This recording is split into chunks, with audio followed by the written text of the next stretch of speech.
Picture this. It is the year 108 AD. The Roman Empire is at the absolute peak of its power.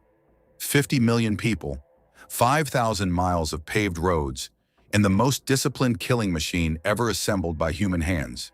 And yet, somewhere in the fog-covered wilderness of northern Britain, that killing machine just stopped. 5,000 soldiers, veteran warriors who had fought under Julius Caesar, survived a near annihilation by a British queen, endured night raids in the Scottish Highlands, and built stone fortresses that still exist today, simply ceased to exist in every single official Roman record. No battle report, no transfer order, no casualty list, no gravestone, no final letter home. Rome documented everything: sock purchases, beer orders, the names of soldiers who reported minor foot injuries. But for an entire elite legion of 5,000 men, total silence. And the silence has lasted for nearly 1,900 years. This is not a myth. This is not a campfire story. This is one of the most disturbing cold cases in military history. And today, the History Chronicle is cracking it open. If you are new to this channel, welcome. The History Chronicle is where we go deep on the moments history left unfinished. Smash that subscribe button right now and hit the bell, because you do not want to miss what comes next in this story. Let's get into it. Who were these men? The birth of a legend. Before we talk about how the Ninth Legion disappeared, we need to understand exactly what kind of men these were, because the answer to that question makes their vanishing even more disturbing. The Ninth Legion did not begin as a famous unit, and their earliest confirmed record dates to 90 BC, during the Social War, a brutal civil conflict where Rome's Italian allies rose up against the city that had conquered them. The Ninth fought in the siege of Asculum, one of the bloodiest engagements of that war. They survived, and from that moment forward, survival became their identity. A standard Roman legion at full strength consisted of approximately 5,000 to 6,000 men, organized into 10 cohorts. The first cohort was double strength, around 800 men, and contained the legion's most experienced veterans. Every legion also carried a sacred aquila, a golden eagle standard, which represented the legion's soul and honor.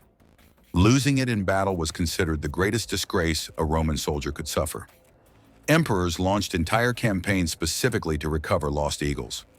When Julius Caesar became governor of Cisalpine Gaul in 58 BC, he inherited 4 legions already stationed there: the 7th, 8th, 9th, and 10th. Caesar famously considered these 4 legions his most reliable corps.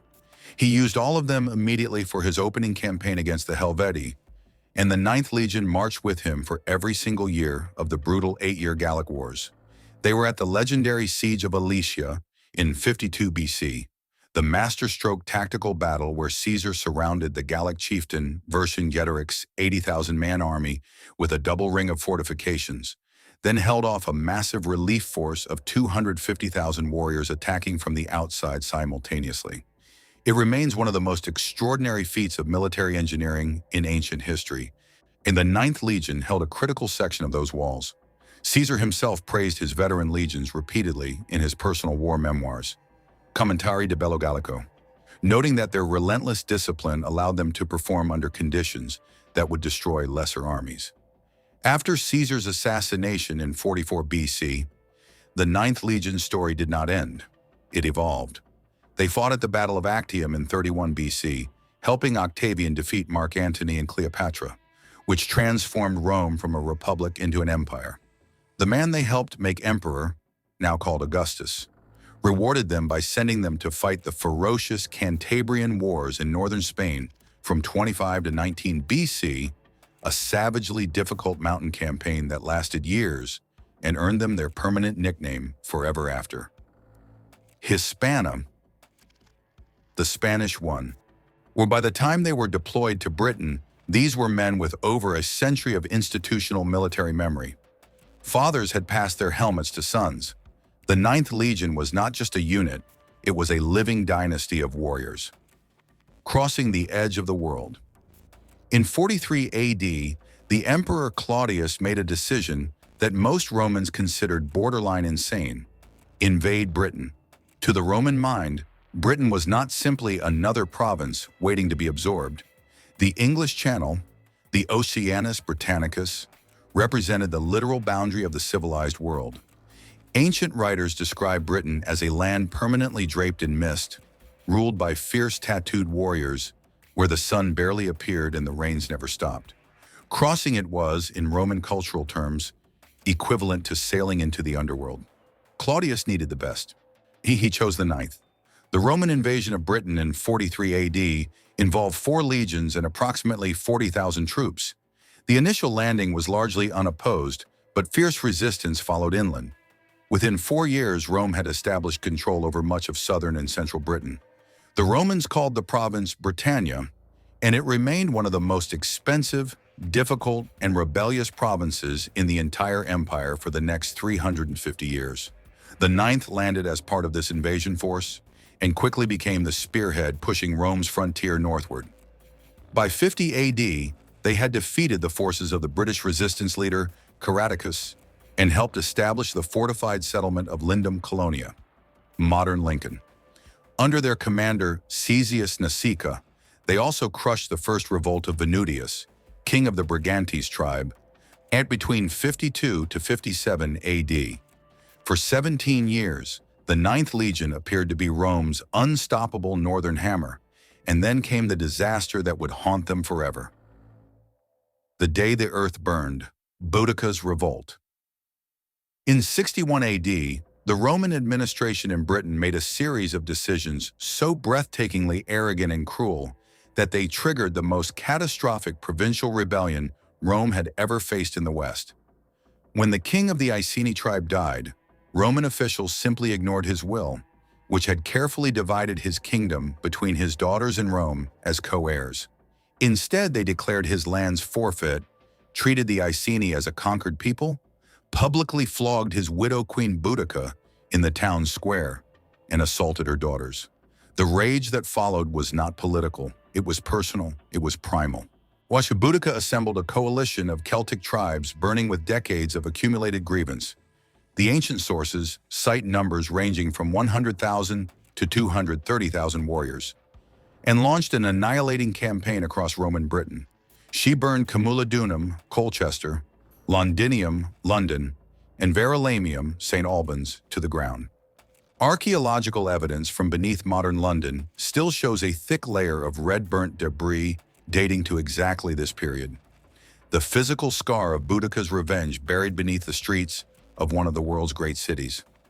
The Ninth Legion's commander, Quintus Petilius Cerealis, received word of the catastrophe at Camulodunum and made an immediate fatal miscalculation.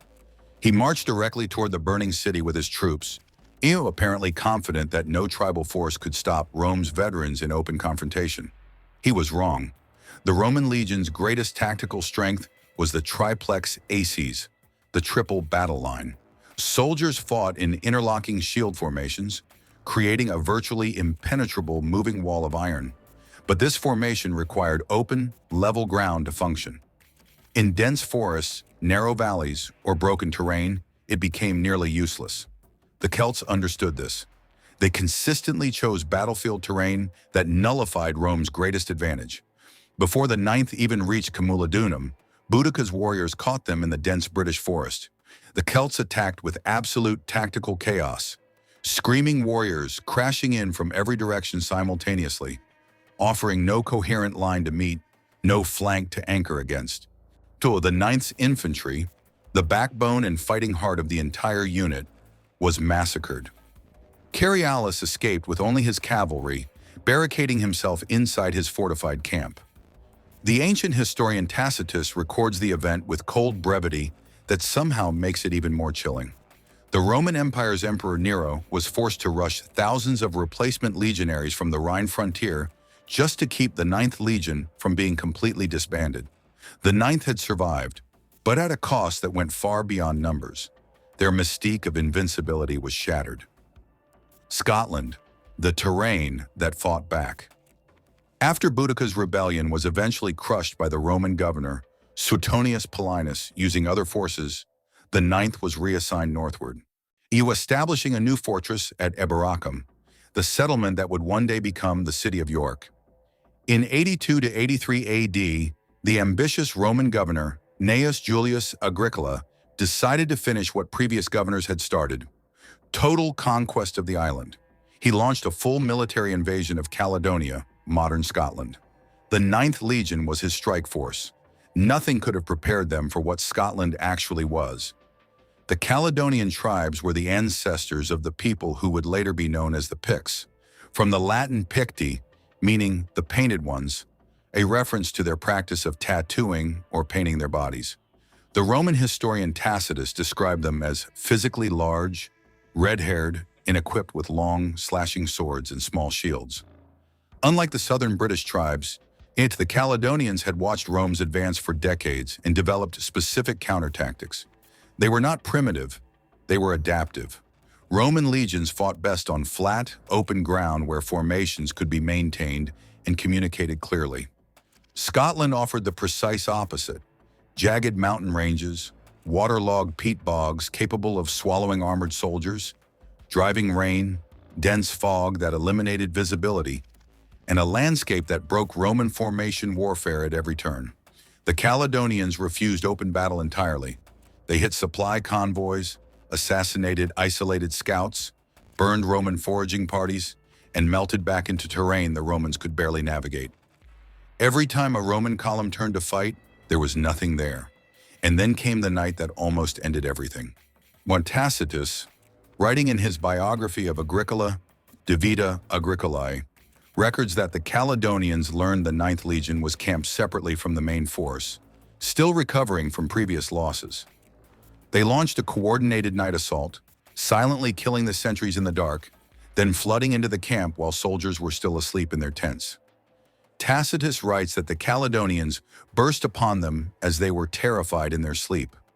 The camp erupted, tents burning, men dying in the dark, warriors materializing from every shadow.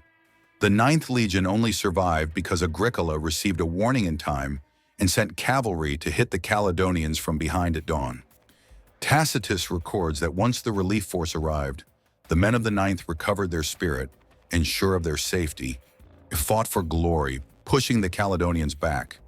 It was a near-death experience for the most experienced legion in Britain, and the message from Scotland was unmistakable: this land will not be conquered. The last words they ever wrote.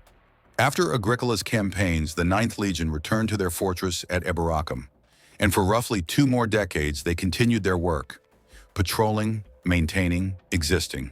Then in 108 AD, they left behind the last verified proof that they were alive. Soldiers of the Ninth Legion rebuilt the stone gateway of the fortress at York and carved a dedicatory inscription into the rock, formally attributing the construction to the Emperor Trajan. That stone tablet was discovered by archaeologists in 1864 and is today displayed in the Yorkshire Museum in York. The full inscription reads, "The Emperor Caesar, son of the divine Nerva, Nerva Trajanus Augustus, Germanicus, Dacicus, Pontifex Maximus, in his 12th year of tribunician power, 5 times acclaimed imperator, 5 times consul, father of his country, made this gateway by agency of the Ninth Legion Hispana." Soldiers carved those words, real men with calloused hands and muddy boots who had no idea they were writing the final chapter of their entire existence. After 108 AD, nothing. The Ninth Legion vanishes from every Roman record ever written. The Roman Empire's bureaucratic infrastructure was extraordinary. We have surviving papyrus documents from Roman Egypt listing individual soldiers' equipment inventories, duty rosters, grain ration requests, and personal correspondence. One famous document, the Vindolanda tablets, found near Hadrian's Wall, includes a birthday party invitation, a request for warm socks, and a shopping list. For Rome, losing paperwork on one soldier was unusual. Losing all paperwork on 5,000 was essentially impossible unless something catastrophic occurred. Hadrian's Wall, a monument to catastrophe? 14 years after that stone inscription, in 122 AD, Emperor Hadrian personally traveled to Britain, an unusual move for a reigning emperor. Ancient sources tell us he found the province in serious disorder. His response was the most dramatic infrastructure project in Roman Britain's history. Hadrian's Wall. Stretching 73 miles from coast to coast across the narrowest point of northern England, Hadrian's Wall was not a simple border marker. It was a massive military fortification with mile castles every Roman mile, so 16 full-scale forts, a deep defensive ditch to the north, and a secondary earthwork to the south. Building it required an estimated 3 million cubic meters of material and the labor of 3 full Roman legions.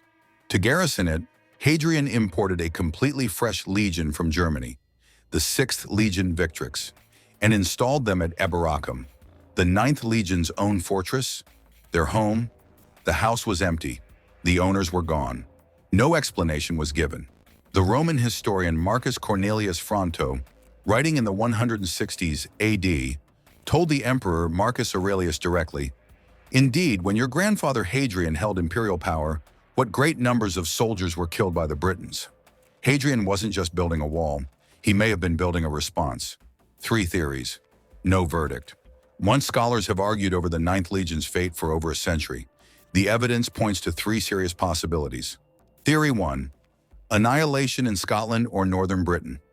The most traditional explanation: shortly after 108 AD, a massive uprising erupted in northern Britain, possibly by the Brigantes tribe, the powerful northern confederacy that had caused Rome trouble before. The Ninth Legion marched to suppress it and was destroyed. Historian Theodore Mommsen, one of the greatest classicists of the 19th century, proposed this as the most likely scenario, citing Fronto's letter to Marcus Aurelius as direct evidence of a terrible military disaster under Hadrian. Researcher Matt Russell has argued recently that, by far the most plausible answer is that they fought and died in Britain, were disappearing in the late 100s or early 120s when the province was in disarray. Theory 2. Transfer east, destruction far from home. In the 1990s, archaeologists excavating the Roman legionary site at Nijmegen, Netherlands, discovered a silver-plated bronze military medal pendant with LEGHISP9 engraved on the reverse, alongside tile stamps bearing the Ninth's mark. This suggests elements of the Ninth were stationed at Nijmegen around 120 AD, after they supposedly disappeared from Britain. An altar to Apollo found nearby at Aachen was erected by a senior Ninth Legion officer named Lucius Latinius Macer, confirming high command was present. If the legion survived Britain and went east, they likely perished in either the Bar Kokhba revolt in Judea, 132 to 135 AD, or the catastrophic Parthian War in Armenia, 161 to 166 AD, where Cassius Dio records a Roman legion being surrounded and annihilated, driving its commander to suicide. Theory 3. Erased by Rome for dishonor. Rome had punishments beyond death. If a legion surrendered, lost its sacred eagle standard, or committed an act of cowardice sufficiently catastrophic, an emperor could decree decimation, executing 1 in 10 soldiers, or simply dissolve the unit entirely and scatter survivors into other legions anonymously. The legion's name would be expunged from all records to protect Rome's honor. If the Ninth surrendered to northern British tribes or eastern enemies, their erasure would have been deliberate, a bureaucratic death sentence designed to ensure they were forgotten forever. The cold case stays open.